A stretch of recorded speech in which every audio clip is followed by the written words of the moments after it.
everything on your side. Well, fans, I'm your effervescent Radio 1 personality, and I'm allowed in through the front door. You've probably heard people talk of John Peel's sessions. In fact, you've probably got tapes of one or two of them in your bedroom.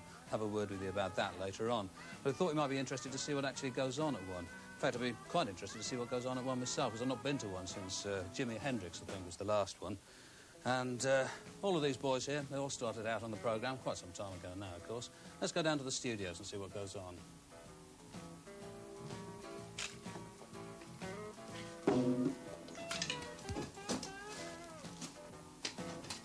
Who's in charge of that? It doesn't really matter, really. Right, what's the maximum number of things you're going to bang at any one time?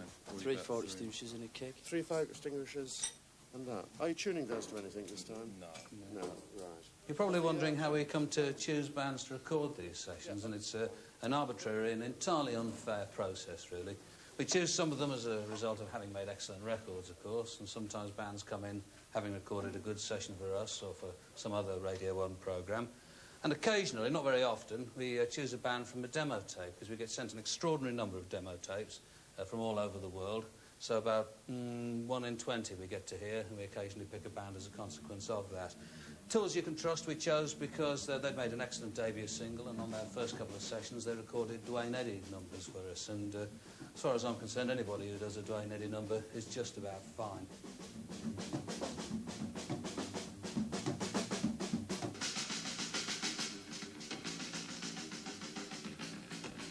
Well, this is Mark, he's the producer, and this is Mike, the engineer. Highly trained people. Hang on a sec, fellas. Bruno's just walked in. How's Johnny Long, Bruno? This is light-hearted comedy material here. Can you explain to us what's going on here? Because obviously I never see this under normal circumstances. We know, yeah. If I can help it. So tell me what you're doing. Well, at the moment we're just running through the band rehearsing for the next number we're going to take and listening to the sounds and things, and they're getting their performance together. Yes. Can you explain some of the technical aspects of all of this? Is there any azimuth in there at all? Yeah, there's lots of azimuth in there. Yes. Basically, we've got a mic on everything that makes a noise. Yes. The mics come down to channels on the desk. We can vary the equalisation on the channels. That's the sound of things. Add various effects like a bit of pathos and a bit of anguish there. I feel one of my headaches coming on. Obviously, yeah. there's nothing really that I can Every do. channel's got a limiter, a noise gate on it. Okay, and, fine. Then there's a computer in the cupboard there, if you'd like to have a look in the cupboard. There's quite plainly nothing that I can do here to help, is there? That's patently obvious, I think, Yes. Bruno. Yeah.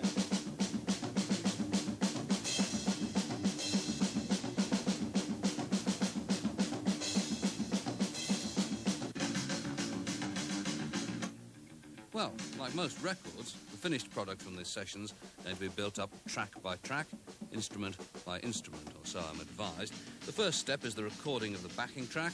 The bass and drums occupy roughly half of the 24 tracks available on this tape recorder. It's all baffling stuff. OK, is that it? What did it sound like? It sounded a little bit ragged, that, to me. Do you want to have a listen to it? Yeah. I think there's a mistake on the bass we'll have to drop in anyway. Yeah, I think we could do a better one. 4 hours have passed now since the band arrived, and it's time for overdubs. Not lead guitars in this case, but some finely tuned hardware. And already they're behind schedule. Yeah, which part is this over? A bit of both bits we just done. 2 hours later, when they've got that right, the trumpet solo.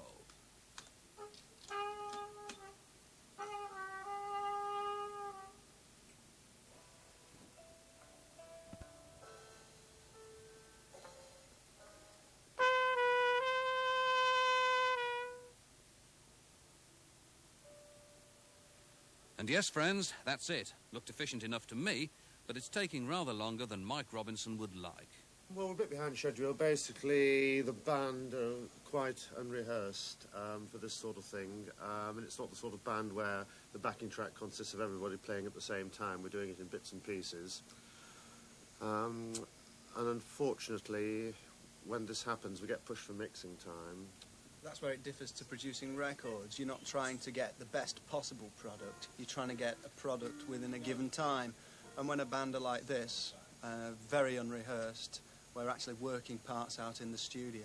It just becomes impossible. It just becomes a race against the clock, and inevitably the band end up losing out. I mean, you don't know what things are like until you get Yeah, that's the whole point about these sessions. We haven't got a try things studio out. to listen to what it's like.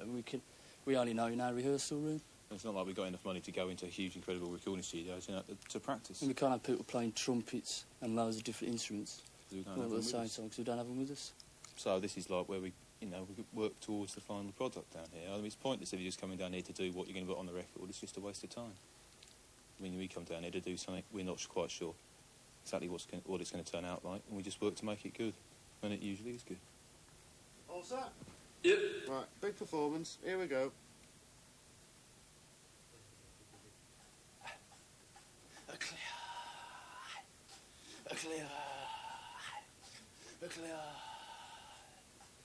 Clear the ranks. Well, now it's Rob's turn to add the final track, the vocals, while Ben's still in the control room writing the lyrics. Prepare the way. I practice way. Charm the beats. A clear. A clear. A clear. Rob, What was that like? it was good, the first bit. It sort of died a bit by then. Yeah. You know the rhythm of the intro? Bap, bap, bap, bap. Yeah. If you could sing that rhythm, well, whatever words you want. Well, haven't you recorded that? Yeah, we recorded that, Yeah, yeah. we've got all that. So what we'll drop you in, I'll get them to take the bass off so you can get the rhythm in. And then I'll fade the bass up and you go into to work it up towards the end, because we're quite reasonably near the end now.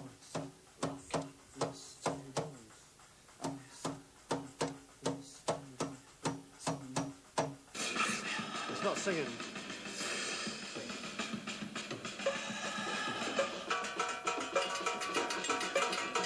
I don't know what you're on about. We're going in there. Yeah. Yeah, but that bit's the beginning. Yeah, but if you sing that on top of the other rhythm, it'll sound really good. Oh. Just go now and I'll do it. Yeah. Right.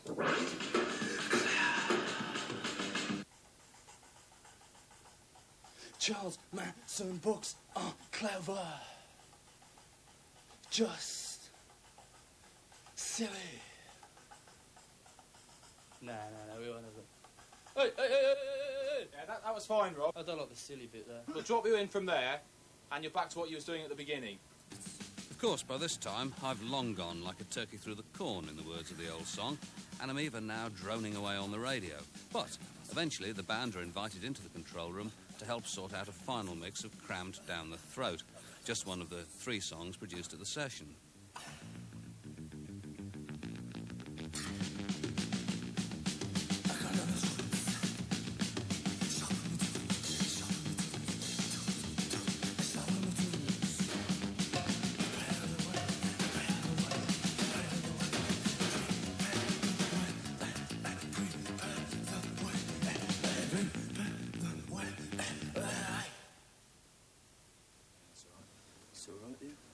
Okay. I think that fire extinguisher is okay like that. Yeah, I think it's all right like that, It actually. gives a certain air of panic. Oh, it's really good, yeah. I always have the drums while they come in. It's really, Yeah, it's okay, that's it then. Fine. Where's the camera gone?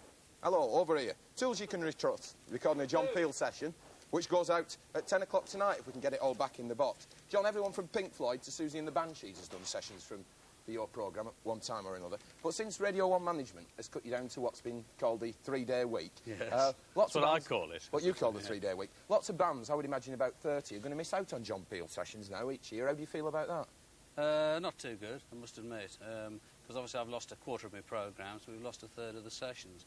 And it does mean that a lot of bands who'd get heard for better or worse aren't going to be heard now, and I think that's a pity. Do you feel like you've been kicked in the teeth after all these years? Well, no, not really. I mean, obviously you'd like me to be explosive about it. Yeah, I and so would. on, I'd like you to say what you think. Yeah, well, I'm disappointed, put it that way, because there's no outlet for these people apart through... I mean, in a sense, you ought to be doing it rather than me, like a 45... Please. Well, I mean, like a 45-year-old father of 4, being the voice of the 17-year-old hooligan on the street is a bit odd. But at the same time, I like doing it, and I do think those bands ought to be heard. But why are they, for example, cutting down on it at that end and then advertising on another show, which has replaced yours, for bands to come and do sessions when you're inundated with demo tapes? Well, ask them, not me. You know, I mean, I've asked the same question. What is irritating is that people who wrote in to complain about it were told that they thought it was time to try a different kind of music at that, you know, at that stage of the... That's different, is it? Yes. Well, but there's no sign of them trying a different kind of music on, like the Mike Reed programme or Steve Wright's programme or so on. So it is disappointing, there's no question about it, yeah. When you say 45 years of age, and perhaps I should be doing your programme, are you still enthusiastic about music? Because I read in a recent article that you wrote for an independent magazine that you're having trouble finding enough good records to fill a 28-minute show that you do for the World Service. Oh, well, that's a different thing. I mean, that's British records, you know, and at the moment we seem to be going through a very fallow period. And I think this is largely because, you're talking vast generalisations, but I think this is because the major record companies are back in control again, and in a sense it's naive to pretend that they're anything except like long-term investment organisations. So very, very quickly then, reasons to be cheerful in 1985 musically? A lot of good stuff coming out of Australia. You thought you were here to do a simple interview, but tonight, John Peel, broadcaster, television personality and cult figure in his own lifetime, this is your life, and we have 1 minute starting now. Other card. Born in 1945 in a dockside commune, John was from the start a part of what became known as the Alternative Society. With his disgusting habit of consuming large numbers of funny cigarettes before attending musical movement lessons, he became known at school as a troublemaker and was often beaten without mercy by sadistic prefects, most of whom later went on to become senior policemen. He spent his late teens entertaining his fellow ex-servicemen as part of the infamous Ho Chi Minh Ensa Troop, who were all eventually imprisoned for spreading communist propaganda and taking the piss out of Prince Philip, who at that time was a well-respected public figure. In a daring escape, he nutted his way to freedom and then fled overland to the United States of America, where he arrived just in time to witness the birth of rock and roll. This was a time of experimentation for the young Peel. It was the time of hula hoops, marathon dancing and doing your own thing. Peel was determined to become a beatnik. He stopped shaving both his chin and his legs. He wrote an angry letter to his father demanding that he sell his pet pony Justin that he'd had since he was 4 and give the money to some poor people. Often he would not wash his neck for days, and eventually he stopped wearing socks altogether. Back in England, his old housemaster managed to wangle him a job on what was then the BBC Light programme, which interspersed pop records with breezy, light-hearted lectures on personal hygiene and the joys of bird-watching. All this was to change with the arrival of those dope-crazed, angry young men who would later become known as the disc jockeys. The swinging 60s were here with a bang. Soon it was possible to use words like erection on the BBC without blushing. John was at the forefront of this revolution, along with those other snarling young anarchists like Tony Blackburn and David Jacobs. With their weird flower power hairstyles, bell-bottom trousers and groovy music, they made Radio 1 the dynamic force of radical change that it is today. John Peel, we salute you. Thank you very much. Susan, thank you very much. You spelled hygiene wrong, by the way. Yeah. If they try to cut it back anymore, we'll organise a picket at Broadcasting House, and I hope these people will be joining the ranks, because without the Peel show, we'd be nowhere. These are the Cocteau twins. Somewhere.